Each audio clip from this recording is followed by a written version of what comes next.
Well, a White House delegation headed by Vice President Kamala Harris's National Security Advisor, Phil Gordon, has arrived in Tel Aviv. For more on this, let's speak to our White House correspondent, Kimberly Halkett. Kimberly, so tell us, what more do we know about this delegation? What are their goals in Israel?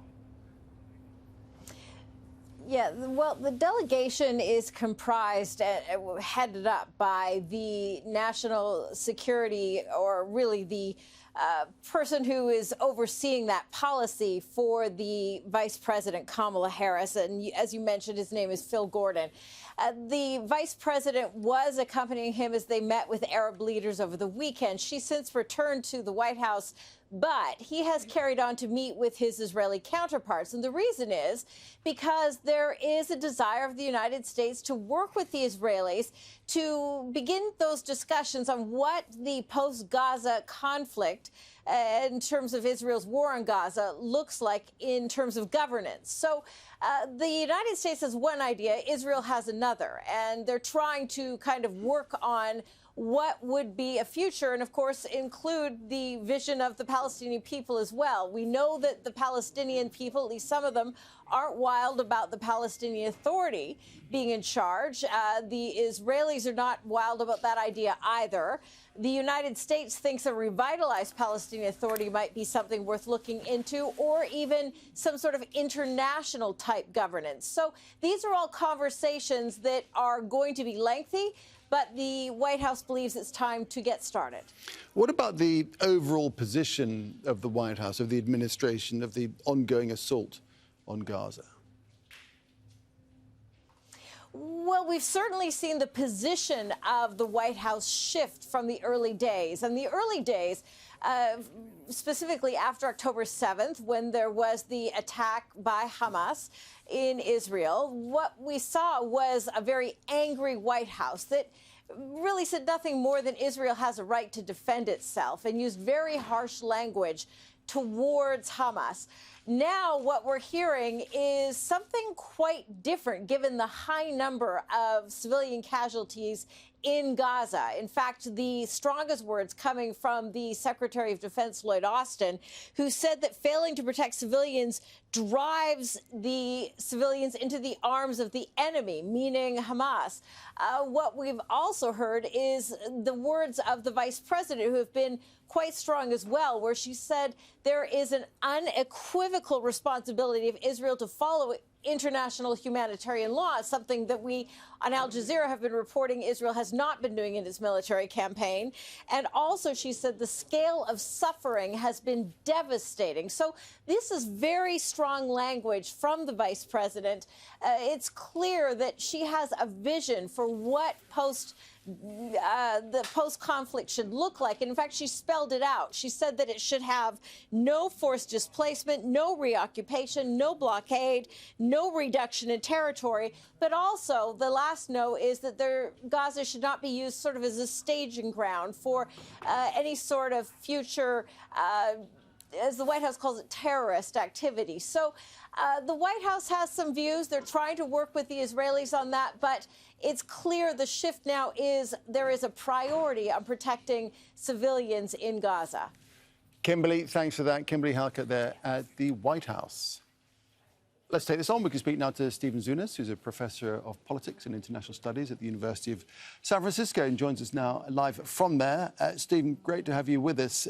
Where are we at with the US at this moment, do you think, over Gaza and what's happening right now and what will happen afterwards? And how is the US administration shifting its position according to how the public views it?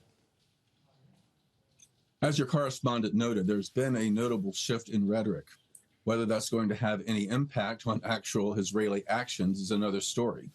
The Biden administration is responding to increasing outrage among the American people that our country is essentially aiding and abetting war crimes on a massive scale. I mean, the polling data is quite extraordinary. I've never seen any quite like it, that nearly 70% of Americans believe there should be a ceasefire, total ceasefire, including nearly 85% of Democrats. And similarly, a majority oppose U.S. military, additional U.S. military aid to Israel. And so the administration, of course, is scrambling to try to appease public opinion, given that there's been a notable impact in the polls about Biden's popularity around this. Indeed, he is currently losing to Trump in a hypothetical race today, and it comes in large part because of a major drop in support from young voters, from progressive voters, from Arab Americans, from American Muslims, key constituencies for the Democrats. So he is, perhaps for immoral reasons, but at least for political reasons, there has been a pushing for Israel to comply with international humanitarian law. So this has developed potentially into an election-losing issue.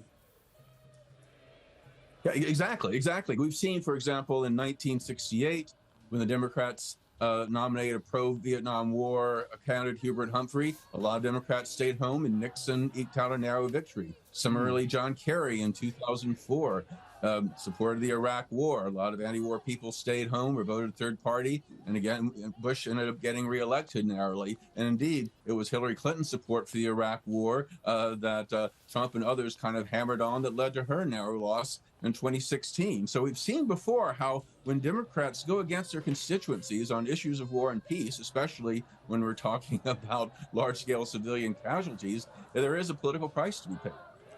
Benjamin Netanyahu, the Israeli Prime Minister, is seemingly wholly determined and focused on continuing the destruction and the devastation, deaf to these appeals, apparently, from the US administration. What other pressure can the United States bring to bear on Israel to, move more in their direction and ease off?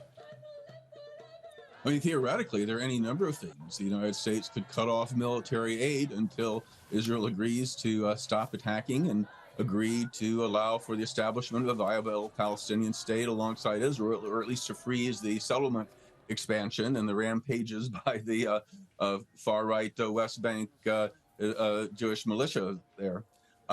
Or, they could recognize the state of Palestine, as over 130 other countries have been, and then bring it to the United Nations and to put sanctions. I mean, there are a lot of things the United States could do, but these aren't even in the cards. Indeed, the administration is using emergency powers to bypass congressional and public oversight to release stockpiles of weapons, including Hellfire missiles, bunker-busting bombs. I mean, the very weapons that have been responsible for the horrific civilian casualties. I mean, it almost reminds me of Reagan and during the 1980s saying to our Central American dictatorships we were supporting, you better be careful on human rights, while continuing to provide the instruments that allow them to continue the slaughter. Yes, the implications of this war spread far and wide. Stephen, we're going to leave it there, but appreciate your perspective. Stephen Zunes, I should say, speaking to us there from San Francisco. Thank you.